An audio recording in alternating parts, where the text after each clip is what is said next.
अच्छा जी, तो हम बात कर रहे थे नेशनल टैरिफ की। तो मिसाल के तौर पर एक प्रोडक्ट है, वो बहुत ज़्यादा इंपोर्ट हो रही होती है। उसकी मद में पाकिस्तान से डॉलर जा रहे होते हैं, आप वो प्रोडक्ट लोकल बना लेते हैं, तो आप अपनी प्रोडक्ट को क्वालिटी के साथ नेशनल टैरिफ में जमा करवाते हैं। नेशनल टैरिफ अगर उस प्रोडक्ट को अप्रूव कर दे, तो ये उस प्रोडक्ट की इंपोर्ट के ऊपर ड्यूटी लगा देते हैं बहुत ज़्यादा, ताकि जो नेशनल मैन्युफैक्चरर है उसको प्रमोट किया जाए। ठीक है, इतनी यानी ये सपोर्ट करते हैं। और ये सारा केस किसके थ्रू बिल्ट होता है? ये सारा केस आपके चैम्बर के थ्रू बिल्ट होता है। ठीक है। सो चैम्बर आपको बहुत ज्यादा सपोर्ट करता है, जिसमें हमने डिफरेंट टाइप्स डिस्कस किए हैं। अच्छा, अब बात करते हैं कंपनी रजिस्ट्रेशन के ऊपर। ये कैसी होनी चाहिए, क्यों होनी चाहिए, क्या फायदे होते हैं इसके, और इसके टाइप्स क्या हैं। सबसे पहले हम कंपनी टाइप्स की बात करते हैं। एक आपको पता है कंपनी होती है सोल प्रोपराइटर, जो सिर्फ आपकी एफबीआर के अंदर रजिस्टर्ड होती है। ठीक है।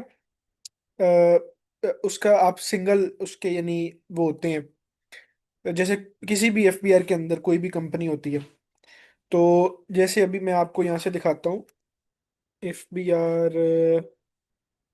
Company, sorry, company name search. तो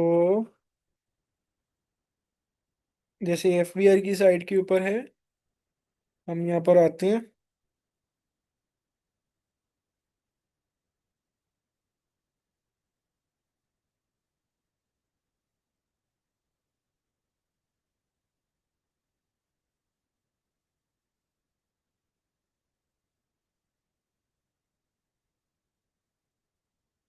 हाँ, यहाँ पे हम करते हैं इसको।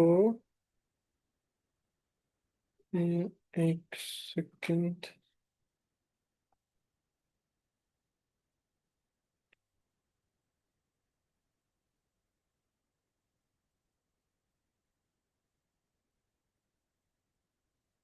शहजाद साहब, आप ये एक्टिव टैक्स पेयर लिस्ट देख रहे हैं?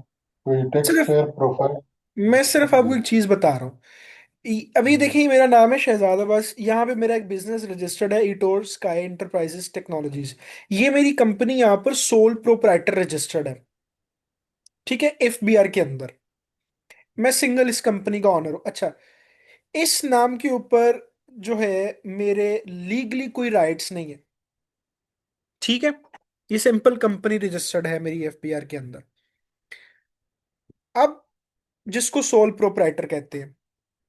अब एक कंपनी की टाइप ये होती है, ये जो कंपनी होती है सोल प्रोप्राइटर, ये 10 मिनट में रजिस्टर्ड हो जाती है, फ्री ऑफ कॉस्ट होती है। सालाना इसकी फीस कोई नहीं होती। जो आपने अपना यानी इनकम टैक्स डिक्लेयर करना होता है वही आपका होता है। और यानी वेरी सिंपल इसका होता है ना, बिल्कुल आप उसमें वो कुछ भी नहीं कर सकते। लेकिन इसके नुकसान क्या होते हैं? आप जो इंटरनेशनल ट्रेड करते हैं, उस ट्रेड के अंदर आपने इस जुमले को बड़े ध्यान से समझना है। लीगली तो मैं इस कंपनी के ऊपर ट्रेड कर सकता हूं, मैंने क्या कहा, लीगली। तो इसके ऊपर ट्रेड हो सकती है, लाइसेंस मिल जाएगा। लेकिन इंपोर्टर या एक्सपोर्टर इंटरनेशनल ट्रेड में सोल प्रोप्राइटर कंपनी के ऊपर इतना ट्रस्ट नहीं करते, अनटिल अनलेस कि आपकी कंपनी प्राइवेट लिमिटेड हो। बेशक प्राइवेट लिमिटेड में आपकी कंपनी सिंगल डायरेक्टर हो, बेशक वो सिंगल डायरेक्टर हो, ऑनर आप उसमें अकेले ही हो, लेकिन कंपनी आपकी प्राइवेट लिमिटेड शेयर्स वाली कंपनी हो, उसके ऊपर इंपोर्ट एक्सपोर्ट में आपका। अच्छा, अब इसके फायदा तो सबसे बड़ा मैंने ये बता दिया कि इसके ऊपर आपको ट्रस्ट वैल्यू बहुत जनरेट होता है।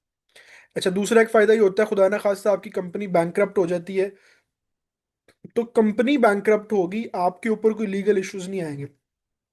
जबकि सोल प्रोपराइटर में अगर आपकी कंपनी वो बैंकरप्ट हुई है, तो वो आपके ऊपर इश्यूज आए, क्योंकि आप ही उसके वो अकेले ही आप ही हैं बस, नाम आपने वो रखा हुआ है।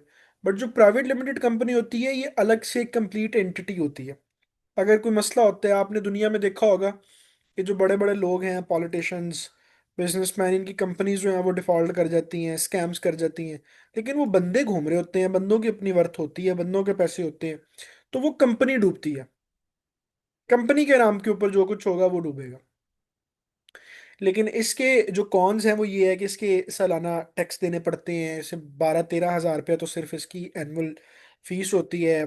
फिर आपको इसको एक्यूरेट रखना पड़ता है। सेल्स टैक्स आपको जो है वो हर महीने वो करने पड़ते हैं। तो ये लांझे भी होते हैं। प्राइवेट लिमिटेड कंपनी होती है, इसमें आपके नाम के ऊपर भी राइट्स होते हैं। सो पाकिस्तान के अंदर अगर आपने प्राइवेट लिमिटेड कंपनी वो करनी है, तो आप पाकिस्तान में एसएसीपी की साइड के ऊपर जाते हैं। ठीक है। जैसे अभी जो मैंने आपको वो दिखाई है कंपनी, वो कंपनी है हमारी शहजाद ग्लोबल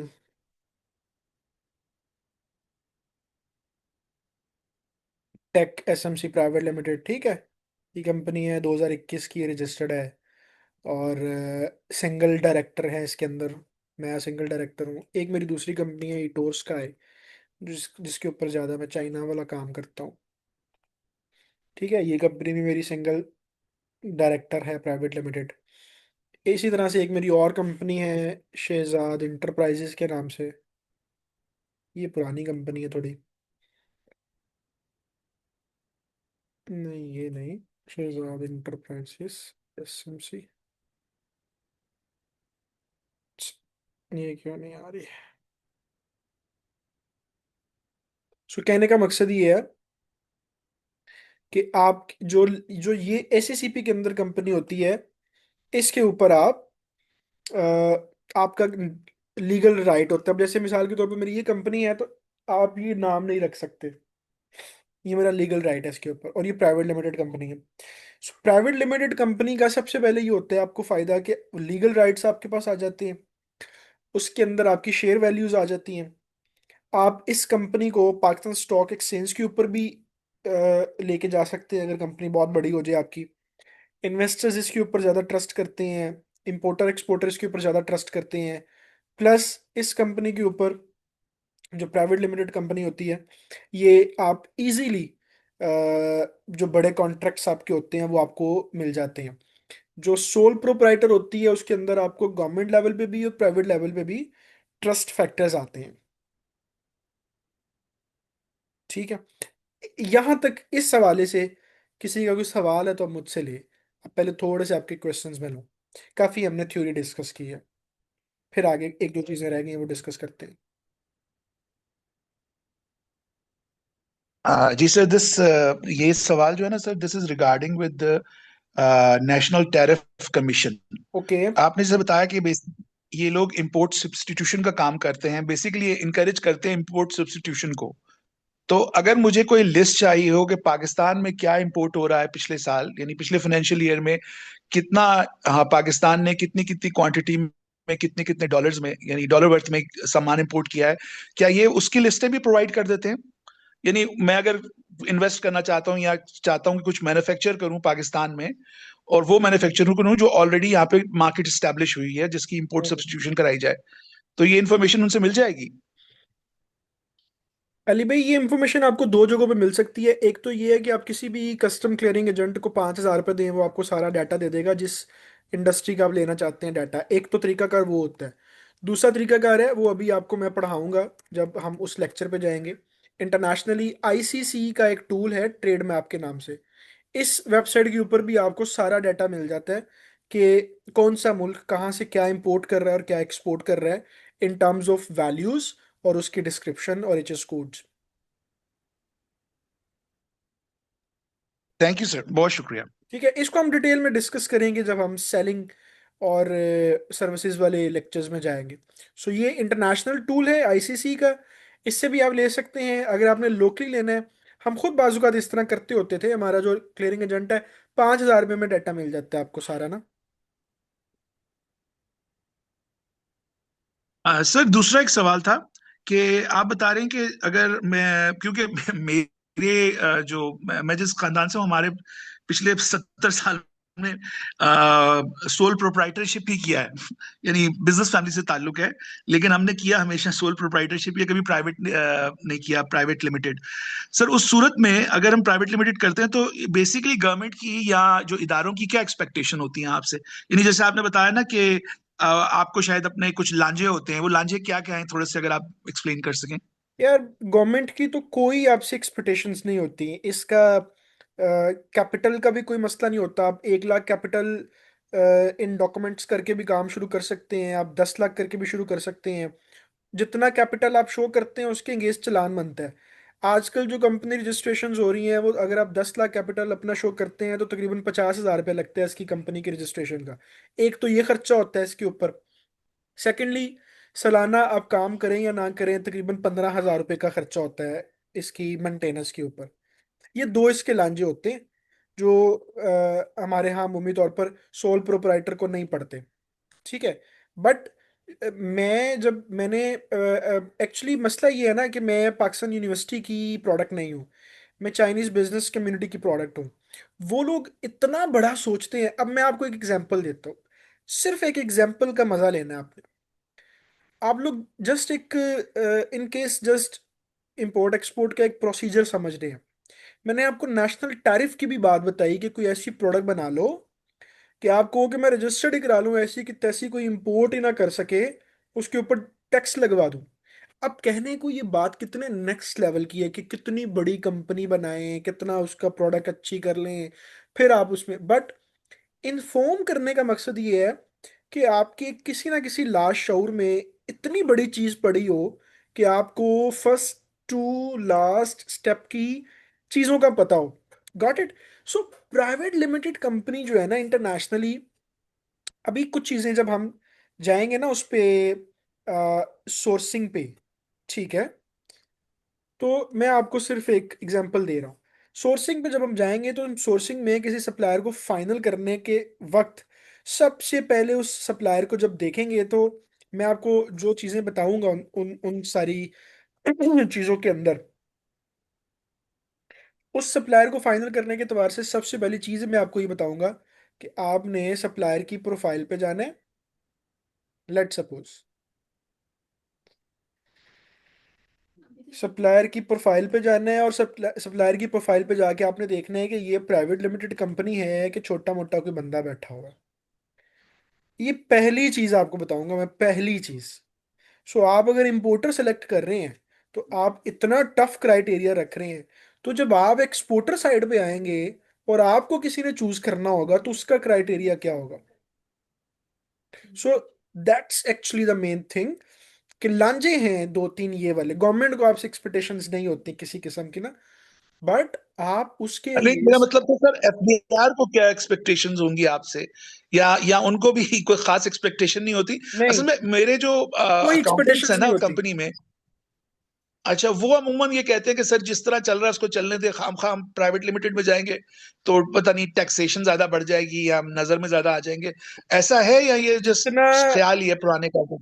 जितना टैक्स प्राइवेट लिमिटेड में बचता है ना, दुनिया के किसी बिजनेस में नहीं बच सकता अली भाई। अच्छा। मैं एक आपको उसकी एग्जांपल देता हूँ। आप में से किसी बंदे ने एक बुक है रिच डैड पुअर डैड, वो पढ़ी है? जी सर, पढ़ी थी काफी साल पहले। मैं आप सब लोगों को रिकमेंड करूंगा कि आप लोग ना टैक्स टैक्स समझने के लिए और जो प्राइवेट लिमिटेड और सोल प्रोप्राइटर का डिफरेंस समझने के लिए रिच डैड पुअर डैड पढ़े। सोल प्रोप्राइटर के अंदर आप कभी भी अपने एक्सपेंस उस तरीके से डील नहीं कर सकते जिस तरह से आप प्राइवेट लिमिटेड में करते हैं। आपको पता है मैं जितने टूर्स करता हूँ मैं सारे एक्सपेंस अपने प्राइवेट लिमिटेड पे डालता हूँ। मैं बिजनेस के लिए जा रहा हूँ ना, सही। तो मैं एक्सपेंस तो जितना टैक्स आप उसमें बचा सकते हैं ना, उसमें उतना आप इसमें सोल प्रोप्राइटर में नहीं बचा सकते। तो लंच इसके कोई नहीं है, इसके फायदे ही हैं, लेकिन जब आप बड़ा प्लान करें, बड़ा सोचें, बड़ी गेम करनी हो, छोटा मोटा काम करना है पाकिस्तान में ही करना है, और आप समझते हैं कि नहीं मुझे इतना कॉरपोरेट नहीं दिखना, मुझे इतना स्ट्रांग में, ठीक है नॉर्मल भी चल जाएगा जो भी हो रहा है वो कर ले। लेकिन मैंने यही सीखा है कि आपको जब आप प्रोफेशनलिज्म को डील करते हैं, आप जितना एक्यूरेसी में आते हैं, जितना डॉक्यूमेंट्स में आते हैं, प्लेटफॉर्म्स पे आते हैं, आप उतना अच्छा फायदा लेते हैं। ये मिथ है कि सर जी एक और ये हो सवाल। जाएगा वो हो जाएगा। सर ये प्राइवेट, जी, प्राइवेट लिमिटेड कंपनी जो है इसको रजिस्ट्रेशन करना, यानी जो डिपार्टमेंट इसको रजिस्टर करता है आप कंपनी को, वो बेसिकली क्या काफी लंबा प्रोसीजर होता है या राइट अवे जिस तरह मतलब नहीं, जल्दी कर देता है? तकरीबन तकरीबन जो है वो 4 से 5 दिन का प्रोसीजर होता है। इसका स्टेप ये होता है कि आप सबसे पहले नाम चूज करते हैं। अभी जैसे मैंने आपको एसएससीपी की साइट के ऊपर नाम दिखाए, आप वहां से वो नाम सर्च करते हैं, अगर नाम अवेलेबल हो। 3 नाम देने होते हैं अपने एसएससीपी को, 1 2 3 के, नंबर 1 पे ये दे दे, नंबर 2 पे ये दे दे, नंबर 3 पे आपका नाम सेलेक्ट हो जाता है। आप फीसें देते हैं और 4 से 5 दिन लीगल दिनों के अंदर आपकी कंपनी रजिस्टर्ड हो जाती है। आपकी कंपनी का, अब देखें मैं आपको एक चीज़ दिखाता हूँ। आपको पता है, मैं जब आप अपना फर्स्ट इंट्रोडक्शन अपने किसी इंपोर्टर को भेजता हूँ, तो वो क्या भेजता हूँ, let let I show you something. मैं उसको ये भेजता हूँ कि जी ये मेरा फर्स्ट इंट्रोडक्शन है, ठीक है।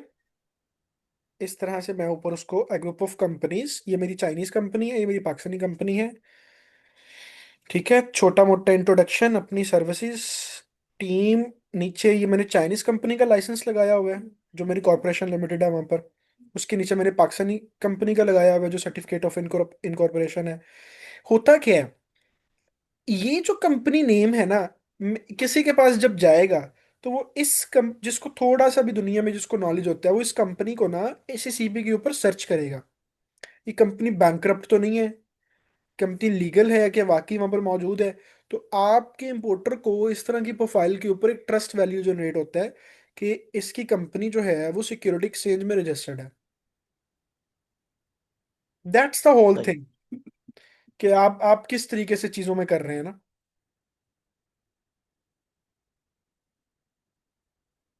बाकी गवर्नमेंट को, इदारों को आपसे कोई एक्सपेक्टेशंस नहीं है। आप काम करें ना करें, वो आपसे ये नहीं कहेंगे अच्छा कंपनी बना ली है तो 10 करोड़ का काम करना है आपने। वो अच्छा शहजाद साहब, ये अली साहब के सवाल का मैं भी थोड़ा सा इसमें फर्दर ऐड करना चाहूँगा। जी हम लोग चूंकि डिफरेंट ट्रेडर्स को या इंपोर्टर एक्सपोर्टर्स को डील कर रहे होते हैं, तो जब उनको बुला के हम इन्वेस्टिगेशन कर रहे होते हैं, तो वो ना काम भले ना हो, हर बंदे ने दो तीन प्राइवेट लिमिटेड कंपनीज जो है रजिस्टर की होती है। जी तो मतलब इसमें अगर उनसे कोई एक्सपेक्टेशन होती फिर तो मतलब खामखा तो कोई नहीं रजिस्टर करता। तो मतलब यहाँ पे बिल्कुल ज्यादा, इवन तोरखम जैसे वो बज़ाहिर तो बहुत बैकवर्ड एरिया है अगर आप देखें, लेकिन जी, हर बंदे ने घर से तीन तीन चार चार इवन पांच चीज भी रजिस्टर की होती है। ऐसे ही है, बिल्कुल ऐसे ही है, बिल्कुल ऐसे। तो हम्म। गवर्नमेंट को कोई एक्सपेक्टेशंस नहीं होती अली भाई आपसे, आप काम करें ना करें, इसका ताल्लुक डायरेक्टली आपके क्लाइंट के साथ है, कि उस पे उसकी सेहत पे क्या असर पड़ता है, कि आप प्राइवेट लिमिटेड है या जस्ट एक बंदा है और वो अपनी कंपनी चला रहा है। ओके, उसके बाद अच्छा एक चीज ऊपर मैंने मिस कर दी है, इसको एओपी कहते हैं, पार्टनरशिप फर्म होती है, ये भी रजिस्टर्ड होती है, ठीक है। अगर डिफरेंट कंपनीज हैं या डिफरेंट लोग हैं और वो किसी पार्टनरशिप में आते हैं, तो ये होता है, बहुत कम लोग इसके ऊपर काम करते हैं, क्योंकि प्राइवेट लिमिटेड के अंदर भी आपको शेयर्स वैल्यू मिल जाती हैं कि कौन सा शहजाद डायरेक्टर की। साहब, ये प्राइवेट लिमिटेड के हवाले से ये है कि पहले आप बिजनेस अकाउंट ओपन करेंगे या पहले एससीसीपी रजिस्ट्रेशन? क्योंकि इसका अगर तो इसका आप, जावेद भाई, जी इसका फ्लो ये होता है ना कि आप सबसे पहले कंपनी रजिस्टर्ड करते हैं, सबसे पहले जी कंपनी रजिस्ट्रेशन के बाद आपका बैंक अकाउंट ओपन होता है, नंबर 2। नंबर 3, आपके बैंक अकाउंट का जो चेक होता है उस चेक के ऊपर जाता है चैम्बर में, उसी नाम से जिससे आपने चैम्बर में रजिस्टर्ड होना होता है ना, आपकी चैम्बर में वही चेक जाता है, ठीक है। और चैम्बर रजिस्टर्ड होता है। उसके बाद आप सेल्स टैक्स के लिए रजिस्टर्ड हो जाते हैं, जैसे ही एंटीजन के लिए होते हैं साथ ही सेल्स टैक्स के लिए रजिस्टर्ड हो जाते हैं, और चैम्बर बन जाता है, और फिर आप इंपोर्ट एक्सपोर्ट लाइसेंस में अप्लाई कर लेते हैं। ये नीचे एक मैंने फ्लो बनाया भी यूएस का। मतलब, अच्छा, ये तो सर अभी नहीं देखा, लेकिन मैं हम्म, मतलब जो मेरी अंडरस्टैंडिंग है, ये कंफ्यूजन हमेशा से रही है जी कि अगर कंपनी रजिस्टर करेंगे तो उसके लिए एससीसीपी रजिस्ट्रेशन के लिए आपको चैम्बर की कोई नहीं नहीं नहीं रजिस्ट्रेशन नहीं, उस वक्त नहीं नहीं चाहिए। नहीं बैंक अकाउंट, बिजनेस अकाउंट भी नहीं चाहिए। नहीं, कुछ भी नहीं चाहिए। जिस डायरेक्टर के नाम पर बनानी है उसका आईडी कार्ड चाहिए, कंपनी का नाम अच्छा। क्या रखना है वो चाहिए, और उसकी फीस एक होगी। डायरेक्टर होता है जो प्राइवेट लिमिटेड में, एक लिस्ट ऑफ डायरेक्टर्स, बोर्ड या जो भी डायरेक्टर्स होते जी हैं। इसके अलावा एक एक और चीज है, मुझे स्पेसिफिकली उसका नाम भूल गया है, क्योंकि लेटली महीने से ऊपर हो गया मैंने मतलब एसईसीपी प्रोफाइल्स नहीं देखी हुई। जी। तो उसमें एक और चीज भी होती है, क्या? मतलब दो दो मैं आपको मतलब या ग्रुप में शेयर कर लूंगा, कल बताऊंगा, अभी मुझे जहन में नहीं आ अच्छा, रहा। ये देखें। तो उस हवाले से जी। एक होता है आर्टिकल ऑफ एसोसिएशन, ठीक है। जी। इसके अंदर आपका सारा लीगल आता है कि कंपनी क्या करेगी, उसका उसका रूल क्या होगा, ये सारा वकील खुद ही बनाता है। ठीक है, आप उसको सिर्फ बता देते हैं। इसी में नीचे आ जाते हैं आपके डायरेक्टर की लिस्ट। अब चूंकि ये मेरी कंपनी में मैं अकेला हूँ डायरेक्टर, तो मेरे सिंगल का यहाँ पर नाम है। ठीक है। और 10,000 शेयर्स है मेरी इस कंपनी में। हर शेयर की वैल्यू जो है वो 1,000 है, तो 10,000 के 10,000 शेयर्स मेरे पास हैं। लेट सपोज कल को मैं किसी में इसमें ऐड करूंगा, तो ये इसमें से शेयर्स निकलेंगे और उसको चले जाएंगे जितने शेयर्स उसको देने होंगे। एक ये चीज होती है। सेकंड, इसके साथ आपका। जवाब साहब, दो सवाल है, भले आप बाद में जवाब दे देना। मतलब दो तीन दफा मैंने सोचा, फिर मुझे भूल गया। जी एक तो जो चेम्बर ऑफ कॉमर्स होता है, जी मतलब अब मैंने सर्च किया कल, जो केपी में है, तो केपी में बहुत सारी चेम्बर्स जो है ना मौजूद है। अब इसमें से कौन से में रजिस्टर होना है? अब मिसाल के तौर पर ये खैबर चेम्बर ऑफ कॉमर्स है, तो जी ये स्पेसिफिकली उस ट्राइबल बेल्ट के लिए है, या तो मतलब अगर उधर बंदा रजिस्टर नहीं होता और पेशावर आके रजिस्टर होता है, तो पेशावर में ये फायदा है कि एक तो डेवलप है, दूसरा ये है कि शायद वहाँ फैसिलिटीज भी ज्यादा हो, और खैबर का जो है उस तरह से ना हो। एक चीज ये थी, और दूसरी दूसरी तो मैं अभी ये बताते हुए भूल गया, तो वो मैं आपको थोड़ी देर में बताता हूँ। लेकिन ये वाला जो चैम्बर हाँ रजिस्ट्रेशन है, इस मेंबरशिप के हवाले से, ये मेरी कंफ्यूजन थी कल से। हाँ। कोई बात नहीं, दूसरी भी याद आएगी तो पूछ लीजिएगा। अच्छा, एक तो ये है कि जो वो कौन सा चैम्बर है पेशावर में जो वो बिल्कुल मेन मेन शाहराह के ऊपर है और वो पार्क के सरहद, बिल्कुल वो साथ है? Blue building, blue blue building जो है बिल्डिंग वो जो है, सरहद चैम्बर, सरहद चैम्बर ऑफ सरहद चैम्बर कॉमर्स। जो है, हाँ वो मैंने देखा हुआ है। वो चैम्बर जी। मेन जो है ना जी। पेशावर के अंदर, वही है। अब ये तो पेशावर के अंदर है ना। अब हाँ अगर फर्ज करें कोई मिनरल है या हाँ, जो है उसका मैं आपको जवाब सेमी ही देता हूँ। प्रेशस। उसका जी। उसका जवाब आपको मैं देता हूँ। कोशिश करें कि किसी बड़े शहर में अपनी कंपनी रजिस्टर्ड करवाएं, हम्म। और किसी बड़े शहर के चैम्बर में रजिस्ट्रेशन रख लें। बड़े शहर के चैम्बर्स के अंदर नेटवर्किंग और ये सारी चीजें ज्यादा अच्छी होती हैं।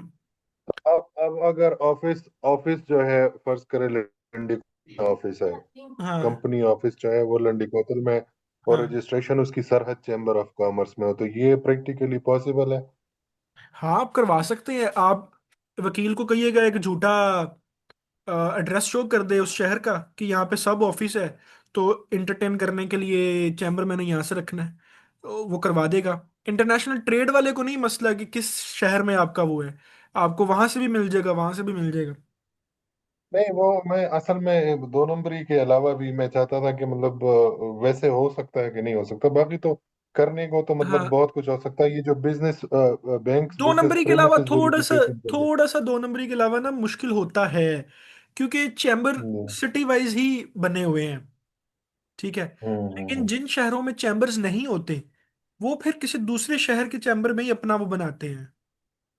नहीं, अब खैबर का बना हुआ भी है, लेकिन वो मुझे पता है कि वो किन हालात में हो गया। ज्यादा तो मुझे नहीं आइडिया, लेकिन एटलीस्ट हम्म, सरहद चैम्बर तो जो है उस उतना डेवलप या और नेटवर्किंग के हवाले से जैसे आपने बात की, उतना तो नहीं होगा ना। जी तो अच्छा, मतलब ये है कि फिर वो स्पेसिफिक जो एरिया है उधर ही रजिस्टर करे जहाँ ऑफिस हो आपका। हाँ, क्योंकि आपका फिर वो एड्रेस और वो सारी चीजें सेम नहीं होंगी ना। सही सही। ठीक हो गया।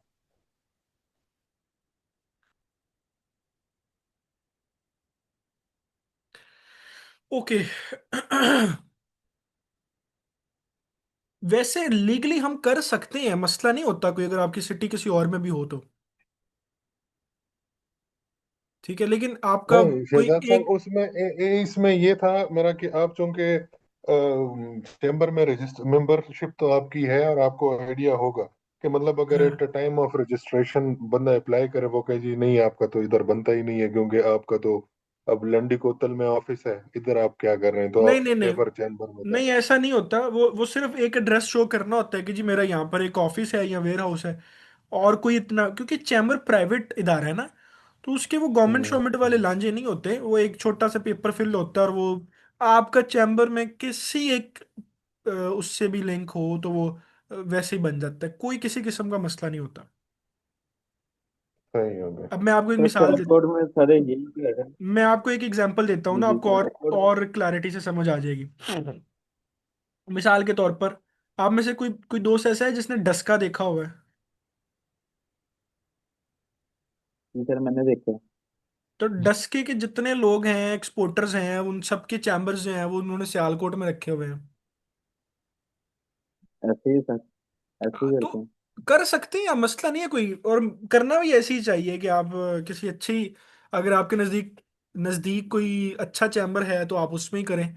क्योंकि चैम्बर प्राइवेट बॉडी है, और उसने प्राइवेट बॉडी ने अपनी मुझे नहीं लगता कि लाहौर के अंदर जितने एक्सपोर्ट सेशंस होते हैं वो किसी और चैम्बर में होते हों। सियालकोट में हो सकते हैं कि होते हों, लेकिन लाहौर अपने आप में एक मुकम्मल दुनिया है। लाहौर के चैम्बर जो है, लाहौर का चैम्बर अपने आप में वजीर आजम है। तो ये तो है कि किसी अच्छे शहर में रखें तो चलो, बट जाहिर है उसमें बंदे ने अपनी सारी चीज़ें देखनी होती हैं कि आना जाना, चीज़ें, मामलात। ये जी फ्लो चार्ट है। सबसे पहले हम कंपनी रजिस्टर्ड करते हैं, कोई भी आपने जो करनी हो अपने हिसाब से। कंपनी रजिस्ट्रेशन के बाद आप एनटीएन में और सेल्स टैक्स रजिस्ट्रेशन के लिए जाते हैं। उसके बाद आप अपना बैंक अकाउंट ओपन कर लेते हैं। बैंक अकाउंट के बाद आप चैम्बर में जाते हैं। चैम्बर के बाद आप टेडाप के साथ रजिस्टर्ड होते हैं। और उसके बाद पाकिस्तान सिंगल विंडो जो है, उसमें आप रजिस्टर्ड हो जाते हैं। 500 रुपये इसकी फीस है। चैम्बर जो है वो, चैम्बर में अगर आप सोल प्रोप्राइटर जाएंगे तो आजकल मेरा ख्याल है चैम्बर में 3500 फीस है सालाना। और अगर आप प्राइवेट लिमिटेड में जाते हैं तो चैम्बर की सालाना फीस जो है वो 10,500 है। ये लाहौर चैम्बर की बता रहा हूँ। मुझे ये नहीं पता बाकी चैम्बर्स में सेम है या कम है या ज़्यादा। जैसे एक प्रोप्राइटर खोल लें और एक सोल, अपना एक ये प्राइवेट लिमिटेड खोल और एक सोल खोल लें, तो इसमें मतलब ये एक हम दोनों खोल सकते हैं कि बस एक ही हाँ, खोलनी पड़ेगी? दोनों खोल से मैंने आपको अभी दिखाई तो है। मेरी सोल प्रोप्राइटर भी है इटोर्स का एंटरप्राइजेस, और प्राइवेट लिमिटेड भी है इटोर्स का है। लेकिन फर्क ये है ना कि जो प्राइवेट लिमिटेड लिमिटेड होती है ना, उसकी ऑनलाइन बैंकिंग नहीं होती। प्राइवेट लिमिटेड में आप सिर्फ चेक्स के थ्रू डील करते हैं। प्राइवेट लिमिटेड में ऑनलाइन ऐप नहीं होता, क्योंकि डायरेक्टर्स कंपनी, चीजें बहुत कुछ चेंज हो जाता है। तो फिर मुझे ये टोर्स का एक कंपनी के नाम से ही ऑनलाइन भी कुछ चाहिए थी, ट्रांजैक्शंस और चीज़ें। छोटे मोटे काम होते हैं, छोटी मोटी ट्रांजैक्शंस होती हैं, तो फिर मैंने इसलिए सोल प्रोप्राइटर भी ना उसका थोड़ा सा नाम चेंज करके ये टोर्स का एंटरप्राइजेस करके मैंने वो उसको वो कर लिया। तो आप कर सकते हैं। अच्छा शहजाद साहब, एक प्राइवेट लिमिटेड और उसमें सोल प्रोप्राइटर के हवाले से, ये जी जब बिजनेस अकाउंट ओपन करते हैं, जी इसमें जो एक्सपेक्टेड मंथली टर्नओवर क्रेडिट और डेबिट का देखते हैं, जी तो मैंने देखा है डिफरेंट बैंक्स में वो अप टू 10 मिलियन है। मतलब 5 लाख, 10 लाख और 50, और इस तरह वो टिक करना होता है। अब 10 मिलियन जो है वो तो टोटल 1 करोड़ रुपए हो गया। इससे ज्यादा तो आप कर नहीं सकते, लेकिन जो बैंक अकाउंट्स है उसमें फिर इससे कई ज्यादा ट्रांजैक्शंस आई होती हैं, फिर गई गई होती हैं। तो इस हवाले से मतलब ये, जब आपने अपनी प्राइवेट लिमिटेड रजिस्टर की है, तो उसमें आपने क्या वो कैपिटल कितना शो किया है? क्योंकि मैं, बिजनेस क्वांटम तो बहुत बड़ा होता है। हाँ नहीं और उस उसमें उसका कोई इतना मसला नहीं होता ना, वो कोई इशू नहीं होता। आप पहली बार उसमें पेमेंट थोड़ी जमा करवा लें नहीं, जितनी है। हम तो इस एस्पेक्ट को भी, इस एस्पेक्ट को भी देख रहे होते हैं ना, कि एक बंदा कहता है जी मैं टोटल जो है एक्सपेक्टेड टर्नओवर मेरा 10 लाख होगा। अब उसके अकाउंट में बिलियंस में पैसा आ जाए, सबसे पहले तो हम इस चीज पे मतलब उसको पूछते हैं कि भाई ये किस तरह हो गया। तो मतलब नहीं, मुझे उसमें नहीं समझ उसमें ये है जी। ना कि अगर जैसे मिसाल के तौर पर मेरा अकाउंट है और मेरी कंपनी है उसमें, ठीक है। और मैंने जब कंपनी बनाई जी। तो मैंने ये कहा कि मेरा कैपिटल वैल्यू 10 लाख है। अब हम्म। वो अकाउंट चला है, साल में उसमें 3 4 5 करोड़ आ गया, तो कंपनी के अंदर हम उसको फिर डिक्लेयर करते हैं कि ये सारे कॉस्ट ऑफ यूनिट्स हैं, सर्विसेज हैं, कॉस्ट ऑफ प्रोडक्ट्स हैं, और इसके बाद जो बच बचा के मुझे बचा है वो तो 50,000 बचा है। कंपनी अकाउंट के ऊपर इतना कोई नहीं पूछ गिछ होती। ये सोल प्रोप्राइटर अकाउंट में अगर एकदम से बिलियंस आ जाए ना, उसके ऊपर फंसता है बंदा। कंपनी में तो आप अरबों खरबों, आप पूरे आईएमएफ को लूट के, स्टेट बैंक को लूट के कंपनी अकाउंट में ले आए, उस पर आपको कोई, आपने बस डिक्लेयर करना है कि कहाँ से आ रहा है, बिजनेस है, क्या हो रहा है क्या नहीं, बस नथिंग एल्स। और मैं आपको बताऊं, जब सर आपके एक अकाउंट में पैसे आ सवाल रहे है। होते हैं ना, तो बैंक खुद आपको बताता है हम्म। कि सर जी इंज नहीं इंज कर लो, तुम साडे बड़े अच्छे कस्टमर हो। बिल्कुल ऐसा ही। सर एक सवाल है, अभी आपने एक बात बताई है जिससे मेरी थोड़ी सा मतलब मेरी कैलकुलेशन सारी खराब हो गई है। प्राइवेट लिमिटेड में आप ऑनलाइन बैंकिंग नहीं कर सकते, प्राइवेट तो लिमिटेड में उस आपके सूरत में पास तो फिर ऑनलाइन बैंकिंग। ऑनलाइन नहीं बैंक्स में होता ना, आपको आप थ्रू चेक्स चलते हैं बस। सिर्फ चेक्स चलते हैं तो, लेकिन सर अगर हमें ट्रांजैक्शन ही फर्ज कीजिए दिन के 50 60 70 100 करने हो, हम्म। तो फिर कैसे होगा ये मतलब? वो चेक्स ही होंगे। चेक्स ही होंगे तो काफी इनप्रैक्टिकल नहीं बन जाता मामला? नहीं प्राइवेट उसमें, कंपनी को लेके चलना है हाँ इससे। मैं बताता हूँ ना, उसमें असल में उसमें मसला क्या है, मसला ये है कि प्राइवेट लिमिटेड में जब आप जाते हैं तो आप बेसिकली ये डिक्लेयर करते हैं कि प्राइवेट लिमिटेड कंपनी, और इसके डायरेक्टर्स मल्टीपल हैं, सबके अपने अपने शेयर्स हैं। ठीक है, बेशक वो भी वक्ती तौर पर एक ही डायरेक्टर हो, लेकिन उसकी वो आपने ट्रेन तो वही पकड़ी है। तो बैंक ये कहता है कि अगर हम इसको ऑनलाइन ट्रांजैक्शंस की इजाज़त दें, और आपकी कंपनी जो है वो मल्टीपल डायरेक्टर्स में है, तो किस डायरेक्टर को दें फिर? बैंक के एंड पे ठीक है। सोचे ना। वो कहते हैं हम जो सोल प्रोप्राइटर है उसमें तो अकेला बंदा ऑनर होता है, और वो उसी का राइट है कि हाँ बैंक। लेकिन सर आप बिजनेस कर रहे हैं, आप अंदाजा तो आपको कि ऑनलाइन कितना तेज हो गया business thanks to this hmm. Online banking. लेकिन अगर इसको वापस ले आया जाए, उस पर चेक काट के दिए एक एक बंदे हम्म। के दिया जाए, और फिर वो जाए लेने वाला देने वाला, तो हम्म। वो आपके पास आएगा लेगा फिर वो जाएगा खुलवाएगा, तो वो प्रोसेस काफी अनप्रैक्टिकल सा लग रहा है मुझे अभी मतलब। मुझे वो समझ नहीं आ रहा कि उसको आप किस तरह जिस चलाया पॉइंट ऑफ व्यू जाता है, से, या ये है कि हाँ नहीं, आप अली भी जिस पॉइंट ऑफ व्यू से आप कह रहे हैं ना, उस पॉइंट ऑफ व्यू से ये 100 नहीं, 1,000% प्रैक्टिकल नहीं है। लेकिन जब आप इस तरह से सोचे ना, चले मैं और आप और जावेद साहब और ये एक दो दोस्त और 5 लोग मिलके एक कंपनी बनाते, तो अब ये डिसाइड करना है कि ऑनलाइन किसके पास रहेगा, तो बाकी 4 क्या करेंगे? वो ट्रस्ट फैक्टर किधर जाएगा? सो आप प्राइवेट लिमिटेड में जब आते हैं तो आप ये डिसाइड करके आते हैं कि हमारा जो पेमेंट आएगी बैंक के पास, वो थ्रू प्रोसेस आएगी। समझ रहे हैं? अगर आपको ये लगता है कि हाँ। जी मैंने वो करना है, और तो वो कहते हैं ठीक है, फिर आपके लिए सॉल्व प्रोप्राइटर है, चुप करके आप उधर चले जाएं, अगर आप ये लांझे नहीं डील कर सकते तो। यहाँ तो सर मेरा ख्याल है आपने इसलिए दोनों साथ रखे हुए हैं कि अगर आपको रोज के रोज जिन लोगों को पेमेंट करनी हो उसको दूसरे अकाउंट के थ्रू की अब जाए, मैंने बताया और ना, मैंने इसको इसीलिए अलग से चलाया इसीलिए जाए। सोल प्रोप्राइटर पे एक रखा हुआ है ना, कि छोटी मोटी ट्रांजैक्शंस, पेमेंट्स या कुछ इस तरह की चीजें तो वो फिर मैं वहां से एग्जैक्टली कर देता हूँ, और मैं जो जो इंटरनेशनल ट्रेड्स हैं वो मैं प्राइवेट लिमिटेड से ही करता हूँ। उसको फर्म तरीके से करते हैं, बिल्कुल सही हाँ। बिल्कुल सही। Very nice. वो क्योंकि उस पे फिर आप वो कर नहीं सकते ना, आपके अगर 4 डायरेक्टर हैं, किसी के पास कुछ शेयर्स हैं, किसी के पास कुछ शेयर्स हैं, तो ऑनलाइन अगर किसी एक को मिल जाएगा तो बाकी फिर क्या होगा? तो वो बैंक ने उसका एक अपना प्रोसीजर रखा होगा। बैंक कहता अच्छा है अगर आप शहजाद प्राइवेट साहब लिमिट। इसमें, हम्म। जी, इसमें एक एक चीज और है जो मतलब आपने बताया कि कंपनी अकाउंट में हम जितना मर्जी पैसा डालें, जी। तो वो फिर सेल्स टैक्स रिटर्न जो है वो तो हर महीने फाइल करना होता है ना। जी।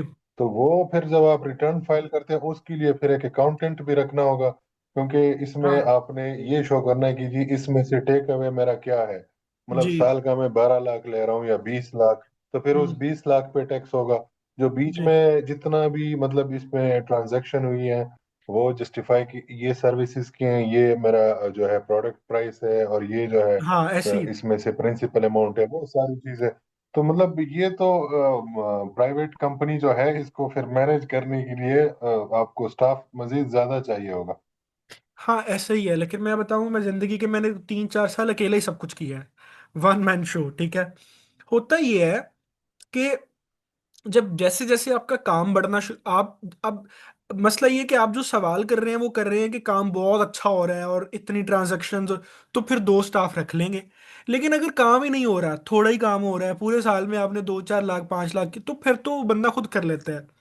तो जैसे जैसे आपका प्राइवेट लिमिटेड के अंदर चीज़ें बढ़नी शुरू होती हैं, वैसे वैसे फिर आप अपना स्टाफ भी रखते हैं, चीज़ें रखते हैं।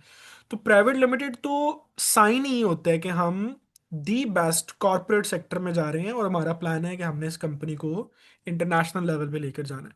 तो फिर आहिस्ता आहिस्ता आप उसकी वो पूरी करते जाएं। और जितनी भी आप उसमें वो पेमेंट्स मंगवा लें, जो मर्जी कर लें, आपने उसको डिक्लेयर करना है बस। कोई भी आपसे नहीं पूछेगा, आपने एक बिजनेस शो कर दिया ना, मेरा ये बिजनेस है। हम्म। तो और अगर जो तो जो बिजनेस प्रोफाइल बनता है शहजाद साहब, बिजनेस जी। प्रोफाइल इंटरनेशनल कम्युनिटी में, अगर आपका एक इस्टेब्लिश्ड बिजनेस है और एक प्रोफाइल है, hmm. You are welcome everywhere. मतलब आप जिस भी मुल्क में जाना चाहते हैं, मुंह हम्म। उठा के आप अप्लाई करोगे और उधर चले जाओगे, एग्जीबिशन है या हम्म। वैसे ही। बाकी प्राइवेट सिटीजन्स को इतना वो लिफ्ट नहीं कराते, क्योंकि पाकिस्तान का पासपोर्ट आपको पहले ही पता है जी। उसके क्या हालात है। तो ये जो है ना, इसमें एक लाइफ भी होती है कि आपका अगर रजिस्टर्ड है, तो आप ये वो कह सकते हैं जी, मैं 2020 से ये कंपनी हमारी रजिस्टर्ड है और हम इस चीज को डील करते हैं। हाँ एग्जैक्टली। तो मतलब तीन चार चीजें इन्हीं से जो है आपका प्रोफाइल बनता है, फिर बिजनेस प्रोफाइल, और वो हाँ, आहिस्ता आहिस्ता डेवलप होता है। ये अभी अभी जैसे अभी हम आहिस्ता आहिस्ता चीजें पढ़ रहे हैं ना, तो एक एक पॉइंट को ना देखना, आप लोग ना कनेक्ट करते जाओगे और फिर एंड पे सारी चीजों का आपको खुद ही समझ आएगी कि यार ये सारी चीजें मिलके ही आपका आप फाइल बना रही होती हैं, जो ये डिसाइड करता है कि आप क्या कर रहे हैं। जैसे मैं आपको एक चीज दिखाता हूँ, एक प्रोफाइल है।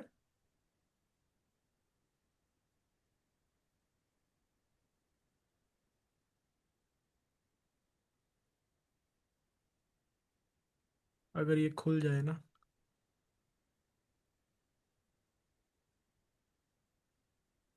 नहीं ये नहीं है,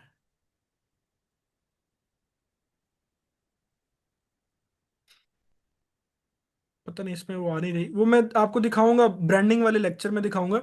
तो उसमें यही है कि हम कंपनीज की प्रोफाइल इतनी अच्छी बनाना सीखेंगे कि क्लाइंट के पास जब हमारी प्रोफाइल जाएगी तो वो सिर्फ प्रोफाइल ही देखेगा और कहेगा कि बस मैंने इन्हीं से काम करना है। तो ये सारी चीज़ें मिलके आपकी प्रोफाइल बना रही होती हैं। आप अब जैसे आप ट्रैवल करते हैं तो उसके पीछे बैकबोन आपकी यही सारी चीज़ें होती हैं, आपकी कंपनी, आपकी ट्रेड्स, आपकी स्टेटमेंट्स। तो ये सब कुछ इसी तरह से चल रहा होता है। हम्म। ओके जी, लेक्चर हमारा आज का यही है, ख़त्म हो गया। जितनी चीज़ें हमने डिस्कस की हैं, अगेन बाद में भी किसी का कोई क्वेश्चन होगा तो ज़रूर कीजिएगा। अभी मेरी इंशाल्लाह फिर 2 बजे फ़्लाइट है, मैं निकलूँगा। और वक्तन फ़वक्तन आपके साथ चीज़ें शेयर करूँगा। हम फिर अपना वापस आके तो नेक्स्ट वीक में फिर क्लासेस इंशाल्लाह रखेंगे। सो आप लोग सब लोग अपना ख्याल रखिएगा, मुझे दुआओं में याद रखिएगा। तो इंशाल्लाह फिर हम ओके। मिलेंगे। चलें शहजाद साहब, खैर से जाएं, अल्लाह आपको खैर से वापस लेकर भी आए। Thank you. जजाकल्ला, जजाकल्ला, थैंक यू सो मच।